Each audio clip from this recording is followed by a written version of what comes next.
আগামী এক মাসের মধ্যে 3বার মাঠে নামছেন বাংলাদেশ।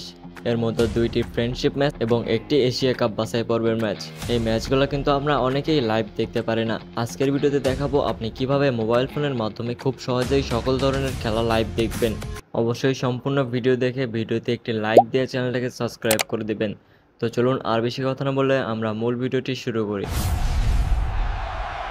এখানে শুধু বাংলাদেশের খেলা নয়, এমনকি আপনি এখানে যে কোনো ধরনের ফুটবল খেলা থেকে শুরু করে সকল ধরনের খেলা এখানে লাইভ দেখতে পারবেন। ক্রিকেট, ফুটবল, মোটোজিপি এবং ডাব্লিউডাব্লিউই সব ধরনের খেলা এখানে লাইভ দেখতে পারবেন। তার সাথে এখানে যে খেলা লাইভ চলতেছে এখানে লাইভ লেখা উঠে থাকবে, ওইটার উপরে ক্লিক করে এই খেলাগুলো আপনি দেখতে পারবেন। এমনকি এখানে আপনি পরবর্তী ম্যাচের সময়সূচিগুলোও দেখতে পারবেন।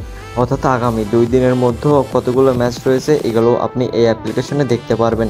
এই অ্যাপ্লিকেশনটা আপনি প্লে স্টোরে গিয়ে ডাউনলোড করতে পারবেন না। এটাকে ডাউনলোড করতে হলে গুগলে গিয়ে সার্চ করতে হবে ক্রিকএফআই এবং এখান থেকে আপনার ভার্সন অনুযায়ী এই অ্যাপটিকে ডাউনলোড করে নেবেন। আপনার যদি ডাউনলোড করতে একান্তই সমস্যা হয় তাহলে আমি ভিডিও শেষে একটি লিঙ্ক দিয়ে রাখবো, ওই ভিডিও থেকে এটাকে ডাউনলোড করা শিখে নেবেন। এই ছিল আজকের ভিডিওটি ভালো লাগলে অবশ্যই ভিডিওতে লাইক দিয়ে চ্যানেলটাকে সাবস্ক্রাইব করে দিবেন। আল্লাহ হাফেজ।